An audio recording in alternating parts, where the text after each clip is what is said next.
Assalamualaikum warahmatullahi wabarakatuh. Selamat malam semuanya. Semoga sehat-sehat selalu ya. Kita akan membahas materi pertemuan 2 Sistem Informasi Manajemen. Untuk materi hari ini, kita akan membahas tentang Sistem Informasi dan CPIS. Ya. Oke, kita buka modulnya dulu.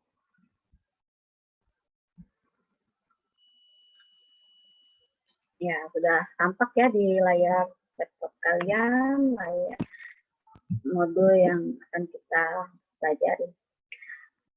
Nah, apa sih sistem informasi itu? Nah, ini dia nih. Sistem informasi adalah suatu sistem di dalam suatu organisasi yang mempertemukan kebutuhan pengolahan transaksi harian, lalu mendukung operasi yang bersifat manajerial dan kegiatan strategi dari suatu organisasi dan pihak luar tertentu dengan laporan yang diperlukan. Ya. Jadi kata kuncinya sistem informasi itu adalah sebuah sistem ya dalam suatu organisasi yang memproses data transaksi harian gitu ya, hingga dibuatnya sebuah laporan. Jadi data-data ini bersifat manajerial seperti itu ya. Nah, adapun informasi definisi dari sistem informasi manajemen menurut ahli ya. Di sini ada menurut Gordon B. Davis, yaitu sistem manusia atau mesin yang menyediakan informasi untuk mendukung operasi manajemen dan fungsi pengambilan keputusan dari suatu organisasi. Ya, jadi kamu ambil kata kuncinya aja nih, menurut Gordon itu ya, tim itu adalah sistem manusia atau mesin ya, yang menyediakan informasi, dia bersifat manajerial ya, untuk mengambil sebuah keputusan dari organisasi itu sendiri. Kalau yang menurut George M. Scott, ya kumpulan dari interaksi sistem informasi yang menyediakan informasi juga nih, baik untuk kebutuhan manajerial maupun kebutuhan organisasi seperti itu ya. Jadi untuk pengertian-pengertian seperti ini biasanya akan muncul ya di ujian. Kalian ambil kata kuncinya saja.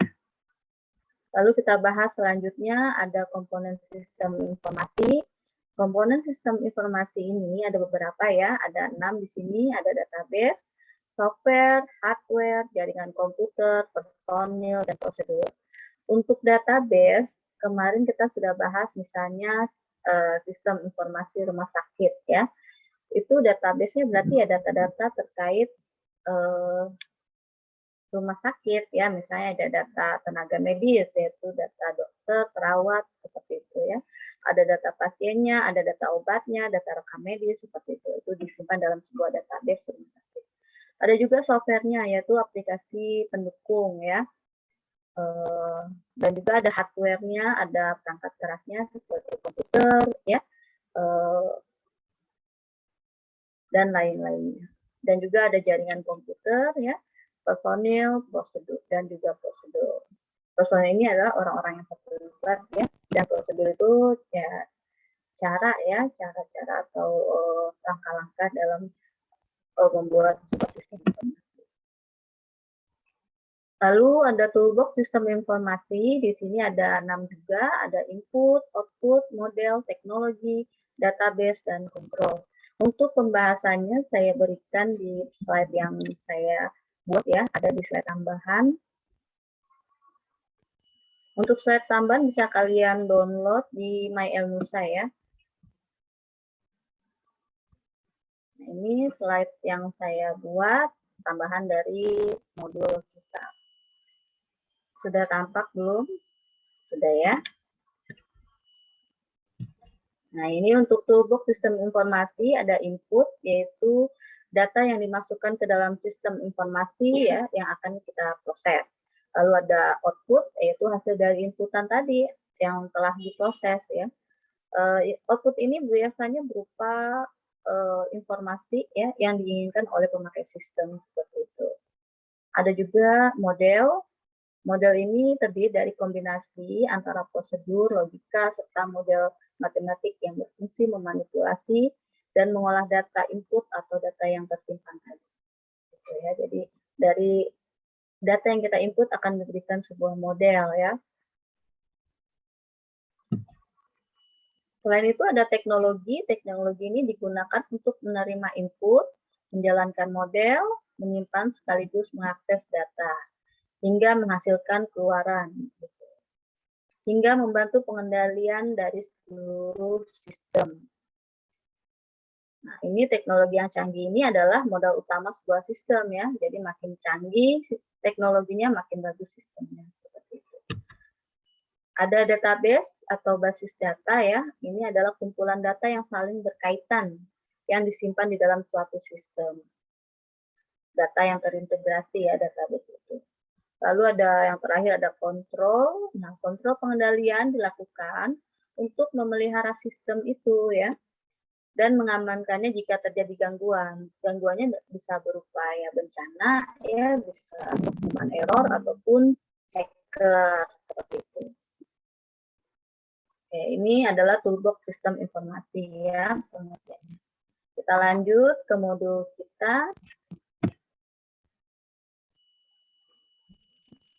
Selain toolbox informasi ya, sistem informasi, kita akan membahas tentang siklus hidup pengembangan sistem.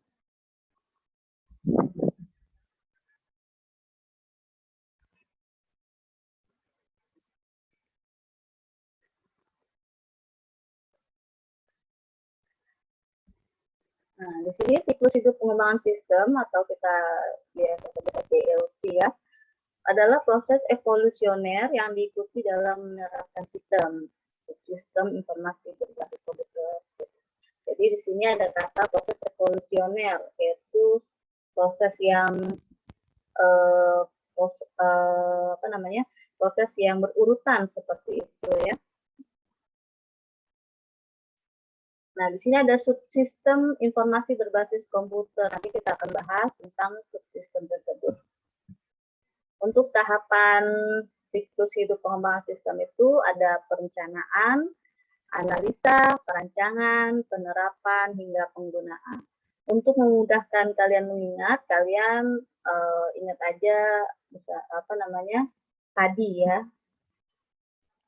Plan, perencanaan, lalu A-nya analisa atau analisis, lalu desain ya, perancangan dan implementation atau penerapan. Sebenarnya dalam tahapan siklus hidup pengembangan sistem ini juga ada maintenance ya, pemeliharaan tahapan akhirnya. Karena sistem yang baik adalah yang terus di maintenance ya, dipelihara gitu untuk pengembangan lebih baik. Nah, ini faktor-faktor yang mempengaruhi pengembangan SIM, mulai dari integrasi ya, keterkaitan antara software, hardware, dan juga database seperti itu ya, dan juga ada format tatap muka layar tampilan. Format tatap muka layar tampilan di sini maksudnya adalah desain tampilan yang user friendly ya, atau yang mudah digunakan untuk si user. Lalu yang ketiga ada faktor kekuatan kompetitor, ada kualitas informasi yang dikehendaki, dan juga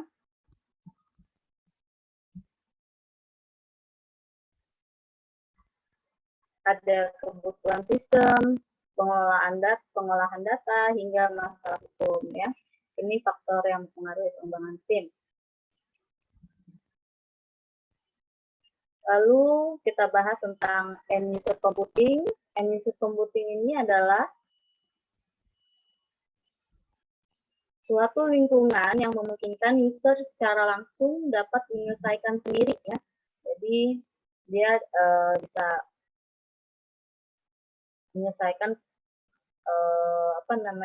persoalan-persoalan terhadap kebutuhan informasi secara individu, secara mandiri gitu ya. Alasannya kenapa sih end user computing ini berkembang? Yang pertama, kurang responsifnya ya departemen yang melayani permintaan user karena orang-orangnya selalu sibuk. Jadi bagian-bagian IT biasanya respon time-nya lama ya, seperti itu. Jadi apakah mungkin terlalu sibuk atau bagaimana ya. Jadi dia proses melayani permintaan usernya itu tidak cepat. Lalu yang kedua, kecenderungan PC dan hardware pendukung yang semakin murah. Ini dapat dihubungkan dengan mudah ke server database seperti itu.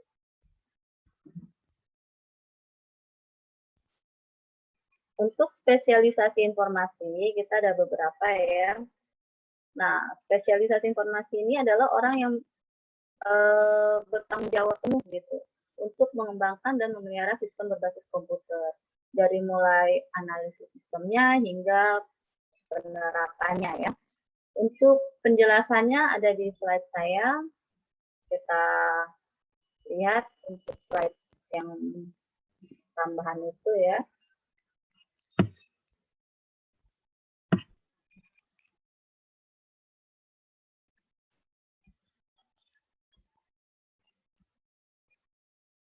Nah, ini spesialis informasi. Ada yang pertama analisis sistem ya, pekerjaannya itu menganalisis masalah. Dia merancang sistem secara umum meliputi misalnya membuat flowchart ya, DFD ya, data flow diagram, UML dan lain-lain. Lalu menentukan software yang akan digunakan. Kalian udah pernah lihat kan ya tentang data flow diagram ini, DFD. Jadi dia menganalisa data apa saja yang akan mengalir di sistem itu, mulai dari input hingga outputnya. Misalnya kayak sistem perpustakaan ya, data yang mengalir itu kan mulai dari anggota baru berarti dia mengisi formulir pendaftaran anggota ya. Nah, itu berupa data ya, data formulir pendaftaran. Jadi diagramnya kemana flow-nya? Oh, flow-nya itu adalah ke petugas perpustakaan ya, akan diinput oleh petugas perpustakaan dan dimasukkan ke sistem, lalu outputnya berupa kartu anggota perpus misalnya seperti itu. Lalu dianalisis lagi kalau dia ingin meminjam buku bagaimana ya, DFD-nya seperti itu sampai pembuatan laporan ke pemilik perpustakaan. Dan dia juga merancang UML nih ya, mulai dari activity diagram, sequence diagram, lalu ada apa namanya use case-nya seperti itu ya. Nanti kalian akan mendapat materi ini di semester selanjutnya.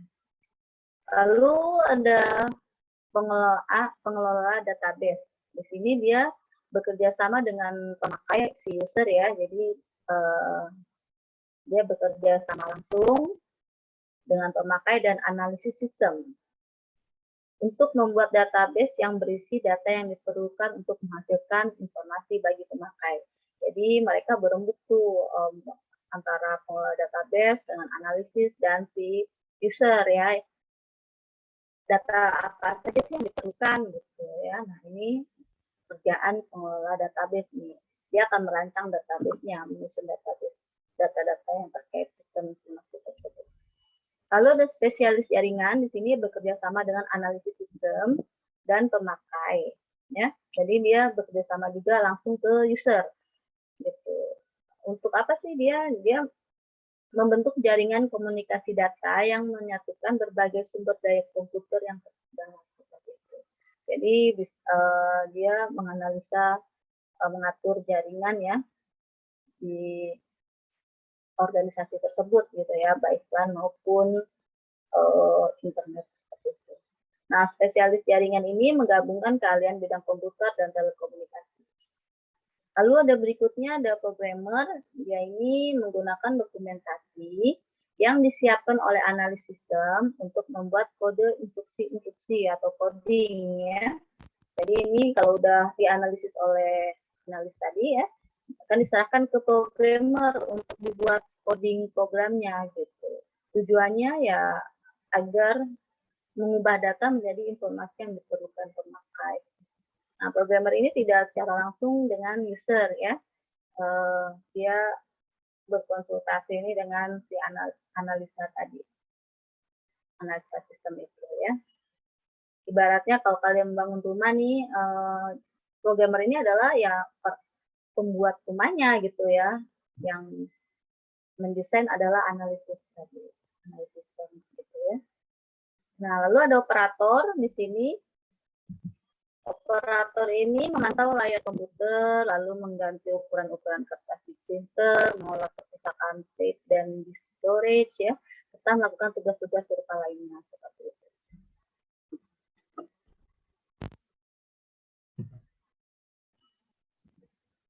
Oke, kita lanjut ke modul kita.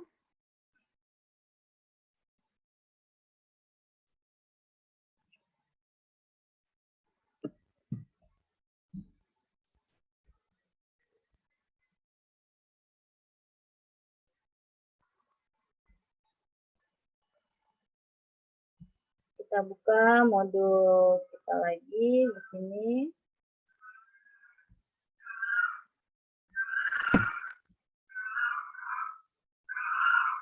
Di sini kita akan bahas Computer Based Information System, yaitu seluruh aplikasi program komputer atau lebih dikenal dengan software ya di bidang bisnis tersebut, atau lebih dikenal dengan istilah ya sistem informasi berbasis komputer.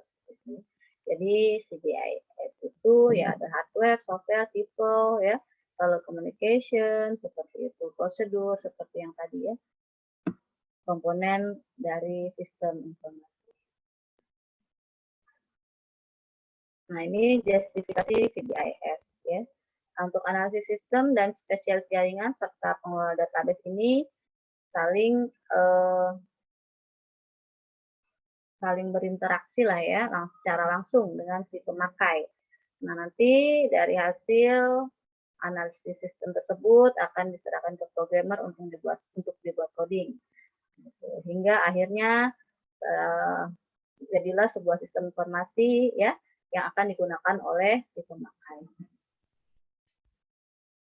Nah, konsep dasar dari CBIS ini ya, kita menggunakan istilah sistem informasi ini ya, CBIS ini, untuk menggambarkan 5 subsistem yang menggunakan komputer yang menyediakan informasi untuk pemecahan masalah. Nah, subsistem itu ada 5 yang akan kita bahas. Ada SIA ya, sistem informasi akuntansi, ada sistem informasi manajemen, sistem penunjang keputusan ya atau DSS, Decision Support System. Ada juga otomatisasi kantor dan juga sistem paket.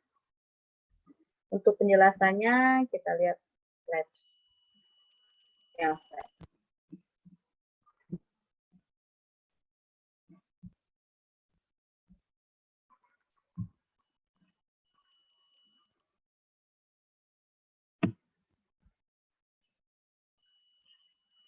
Nah, ini untuk sistem informasi akuntansi ya.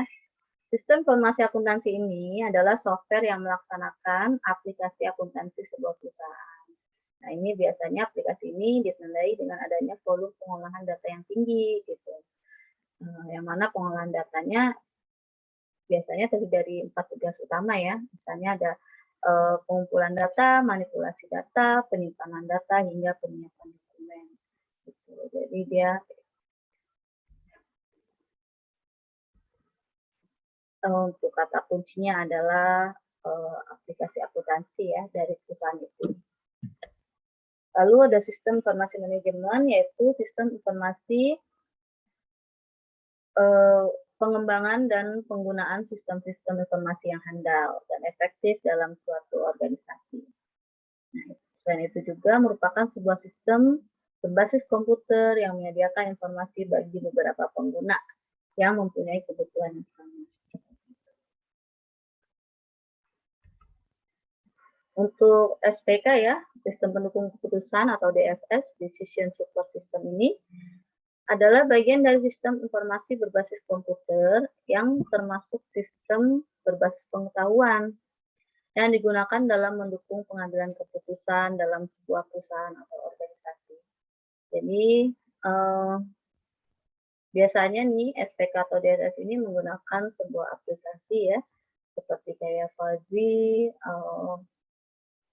lalu ada apa namanya DSS ya, ada softwarenya seperti itu. Nah, SPK ini merupakan sistem yang berkemampuan mendukung analisis ad hoc data.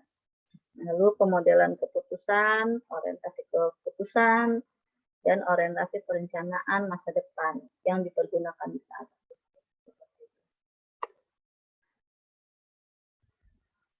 Untuk sistem otomatisasi kantor ya, adalah suatu rencana untuk menggabungkan teknologi tinggi dengan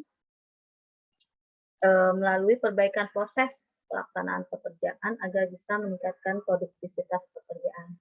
Nah, ini otomatisasi kantor ini merupakan penggunaan alat elektronik ya untuk dapat memudahkan komunikasi formal dan juga informal, terutama dengan hal yang berkaitan dengan komunikasi informasi dengan orang-orang yang berada di dalam maupun di luar perusahaan untuk dapat meningkatkan produktivitas.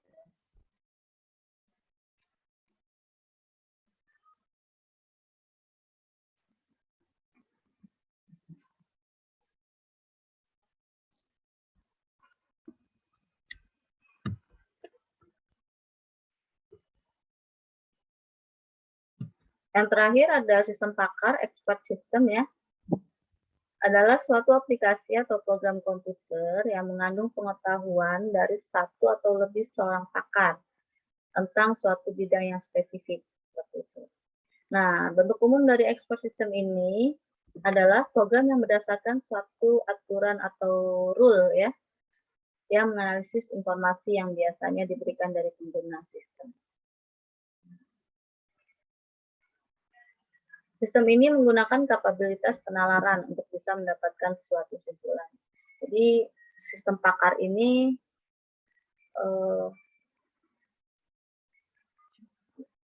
di apa namanya proses penggunaannya ini biasanya menggunakan suatu rule ya, aturan. Misalnya kalian kan sudah belajar tuh untuk SPK ya, sistem pakar itu expert system, rule yang ada yang digunakan. Biasanya itu ada if then seperti itu ya. Jika kondisi 1 dan kondisi 2 dan kondisi 3 maka akan diberikan kesimpulan akhirnya. Ada tuh contoh skripsi ya, skripsi sistem pakar, misalnya sistem pakar kerusakan handphone misalnya ya. Yang pertama pertanyaannya, apakah apakah handphone bisa dinyalakan? Jawabannya ya atau tidak. Misalnya jawabannya ya. Lalu ada pertanyaan lagi, apakah ponsel Anda muncul, maksudnya layar ya, muncul menu utamanya seperti itu. Lalu ada saat dia menjawab ya, gitu ya, dia akan muncul pertanyaan selanjutnya. Misalnya dia jawab tidak, ya berarti kan layarnya blank ya.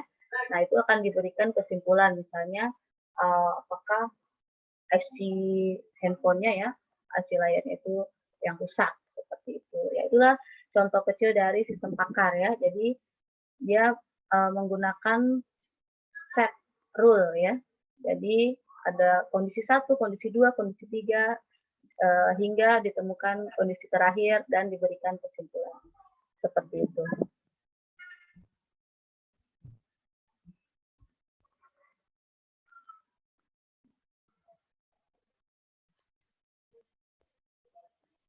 Oke, kita kembali ke modul kita.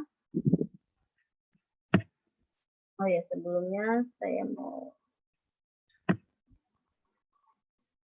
untuk CBIS ini ya.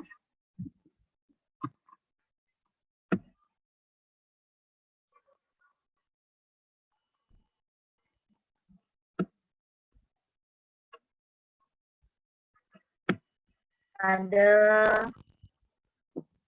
beberapa fungsi CBIS ini. Yaitu yang pertama ya, untuk menghasilkan informasi yang cepat, akurat, dan terpercaya. Gitu. Dan juga lebih efisien dan efektif seperti itu ya dalam segi waktu dan biaya dan juga tenaga. Lalu yang ketiga yaitu meningkatkan penghasilan ya dalam perusahaan berbasis ekonomi. Yang keempat, meningkatkan efektivitas dan pengembangan teknologi seperti itu. Yang kelima, sebagai sumber data, dan yang keenam untuk meningkatkan kreativitas. Untuk tujuannya itu adalah di sini diimplementasikannya CBIS dalam sebuah organisasi, yaitu sebuah solusi perangkat lunak untuk akuntansi, manufaktur, dan penggajian, pembelian, distribusi, dan lain-lain.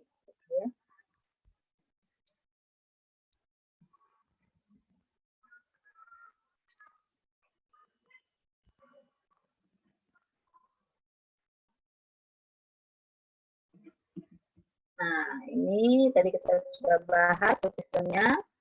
Nah, ini mulai dari sistem informasi akuntansi hingga expert system. Nah, ini akan menghasilkan sebuah informasi ya untuk mengambil sebuah keputusan dari masalah yang ada hingga masalah bisa terpecahkan ya. Jadi model CBIS dalam pemecahan masalah seperti itu. Lalu di sini ada macam-macam sistem informasi ya, ada e-government ya, sekarang kan pemerintah ya sudah memudahkan kita. Jadi misalnya ingin mengurus KK atau mengurus apa gitu, daftarnya melalui online seperti itu. Lalu ada sistem informasi tiketing ya, itu lebih memudahkan kita lagi untuk booking pesawat, booking kereta ataupun yang lainnya ya seperti itu. Lalu ada sistem informasi akademik ya, ini udah banyak kampus pasti menggunakan sistem informasi ini. Apalagi sekarang masa pandemi ya, jadi beralih ke online gitu semuanya. Lalu ada sistem informasi hospital ya, ini yang kemarin kita bahas. Nah, ini contoh sistem informasi administrasi keuangan siswa ya, berbasis web. Jadi untuk yang prosedur sistem berjalan di sini, proses administrasinya ini masih manual ya, masih dicatat di buku besar seperti itu. Nah, jadi memerlukan waktu yang lama dan tidak maksimal gitu, saat data tersebut dibutuhkan secara tiba-tiba ya, atau dibutuhkan dengan segera seperti itu. Jadi dari masalah yang ada itu dibutuhkan suatu aplikasi yang dapat membantu mengolah data administrasi keuangan siswa tersebut ya, sehingga dapat menghasilkan suatu informasi yang cepat dan akurat. Nggak kebayang kan kalau misalnya masih dicatat di buku besar ya, kalau ada pencarian data siswa nih sudah membayar atau belum, ada tunggakan atau tidak, kita harus mencarinya di buku tersebut secara manual dengan sorting secara manual juga. Itu membutuhkan waktu yang lama juga ya. Ya nggak, kalau yang ahli sih mungkin kalau yang sudah terbiasa mungkin cepat, tapi tetap saja membutuhkan waktu ya, membutuhkan time untuk menemukan informasi yang diinginkan. Kalau misalnya sudah berbasis web, misalnya sudah terkomputerisasi ya, tinggal ketik aja misalnya kata kuncinya, misalnya berdasarkan NIM ya. Nah, diketik aja NIM-nya, oh keluarlah data-datanya mulai dari data pribadi siswa tersebut, lalu data tentang tunggakan yang ada, apakah dia ada tunggakan atau tidak gitu ya, hingga data-data lainnya seperti itu. Nah, ini prosedur sistem usulannya, yaitu dibutuhkan suatu sistem informasi administrasi keuangan untuk mempermudah staf peserta usaha melakukan transaksi pembayaran terhadap siswa dan orang tua siswa dengan mudah dan cepat. Dan untuk mengurangi kesalahan data juga ya, seperti itu. Ini untuk kebutuhan pengguna sistem usulan di sini, misalnya dari segi admin keuangan ya. Dia perlu apa saja nih fasilitas di web itu? Oh, perlu login, lalu perlu kelola transaksi, lalu perlu fasilitas untuk mengkonfirmasi pembayaran dari orang tua murid gitu ya. Jadi misalnya orang tua murid melakukan pembayaran nih, ya kan? Lalu nanti dicek oleh si admin keuangan ini gitu ya. Nah, setelah transaksi pasti dia juga membuat laporan, berarti dia perlu dibuatkan kelola laporan pembayaran tersebut hingga menu logout ya. Nah, fungsi login dan logout ini untuk keamanan data ya, jadi terbatas yang bisa menggunakan web tersebut. Hanya yang mempunyai akses ya, yang bisa mengakses sistem tersebut gitu. Lalu ada admin kurikulum nih, admin kurikulum ini apa saja nih yang diperlukan? Misalnya ada login dan logout pasti ada ya, lalu ada kelola data siswa ya. Misalnya ada penerimaan siswa baru ya, berarti dia harus bisa menambahkan data siswa ya. Ada siswa yang misalnya pindah berarti bisa mengurangi seperti itu ya. Lalu ada kelola data kelas gitu. Kelas apa yang dibuka di kelas apa yang kelas apa saja yang tersedia di sekolah tersebut ya contohnya. Selain dari admin keuangan dan kurikulum ada juga dari segi si user, si siswa ini ya. Saat dia membuka web, user ini si siswa atau orang tua siswa ini bisa apa saja sih gitu ya. Jadi dia bisa lihat data keuangannya, bisa lihat data tunggakannya. Gitu. Kalau misalnya masih ada tunggakan tertera tuh di menu mereka ya. Lalu bisa lihat juga laporan pembayaran gitu ya. Dan juga konfirmasi pembayaran. Lalu bisa lihat juga profil siswa tersebut gitu ya. Nah, ini contoh dari mockup admin keuangan yang tadi ya. Ada form loginnya, username, password ada di sini masuk ya untuk login, dan prototipe menu utamanya. Tadi admin keuangan itu memerlukan menu untuk transaksi, mengelola transaksi, lalu mengelola tunggakan, dan konfirmasi pembayaran, serta di sini adalah pembayarannya gitu ya. Nah, ini ada selamat data, misalnya si admin keuangannya siapa gitu ya, si usernya. Lalu ada logout, seperti itu. Nah, ini bisa kalian rancang sekreatif kalian, kira-kira tampilan webnya itu inginnya seperti apa sih gitu. Apakah ada gambar-gambar apa gitu ya, gambar logo dari sekolah tersebut, boleh gitu ya.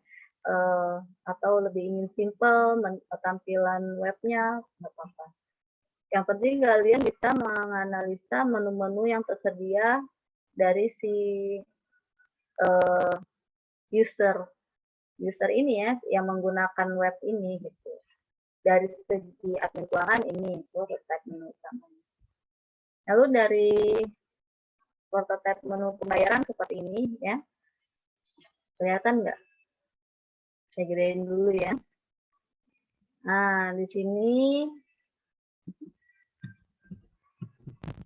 ada data pembayaran ya, pembayaran tentang PSB ya,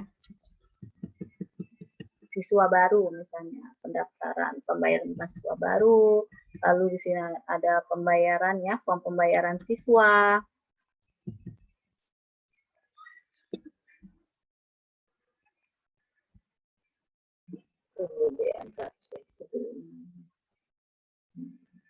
Nah, ini untuk pembayaran siswa, misalnya dia analisis sistemnya membuat alur programnya seperti ini, misalnya dicari dulu nick-nya, gitu ya. Lalu oh dia sudah dia melakukan pembayaran, gitu ya, dan diberikan keterangannya. Saat diklik nick, ini akan muncul otomatis ya data siswa tersebut. Kemudian ada mockup admin keuangan laporan pembayaran siswa. Nah, ini dia bisa mencetak laporan gitu ya.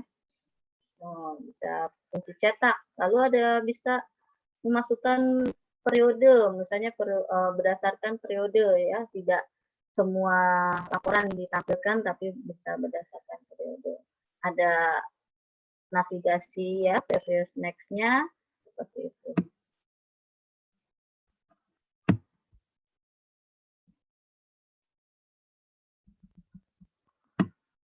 Nah, ini mockup admin kurikulum, loginnya sama, form loginnya, lalu prototipe menu utamanya tadi ya, di sini.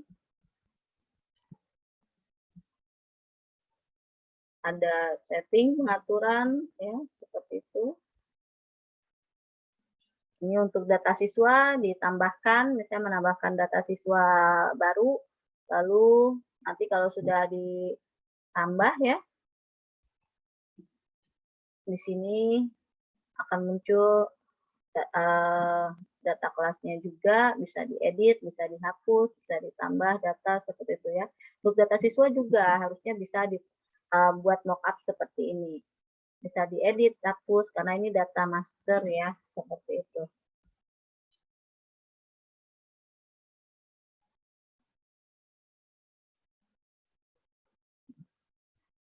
Nah, ini mockup data tahun ajaran, seperti itu. Dan prototipe data beasiswa, misalnya ada beasiswa ya, program beasiswa. Ini dari segi siswa atau orang tua. Dia juga menggunakan login, menu utamanya ada keuangan, konfirmasi, dan ini untuk si user yang telah login ya.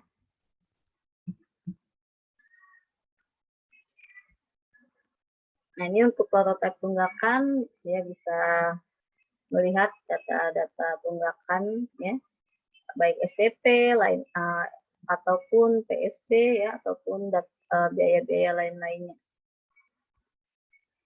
Nah, dia tinggal klik bayar tunggakan, mau yang dibayar apa? Apakah SPP-nya atau PSP-nya gitu ya.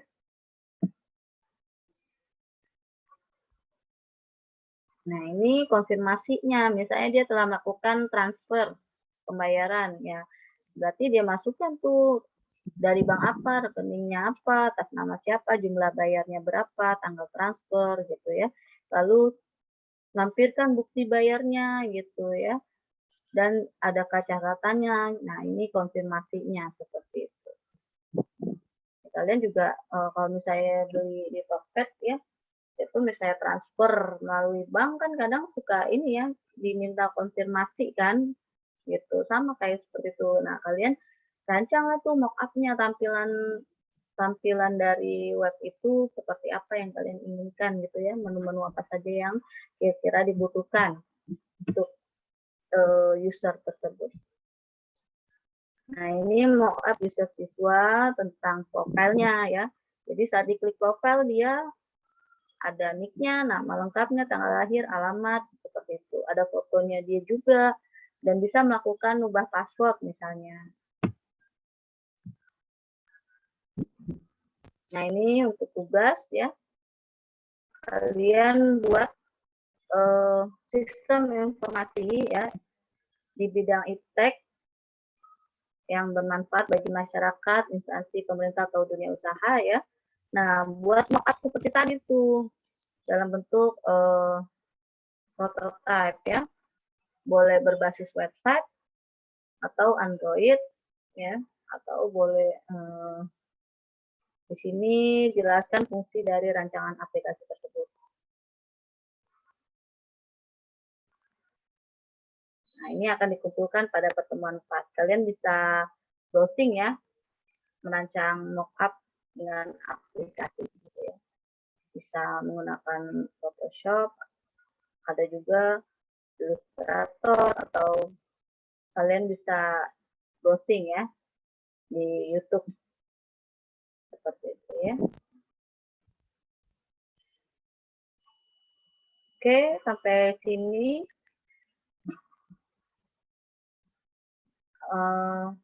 materinya ya. Nanti kita akan bahas lebih lanjut jika ada pertanyaan di Zoom berikutnya.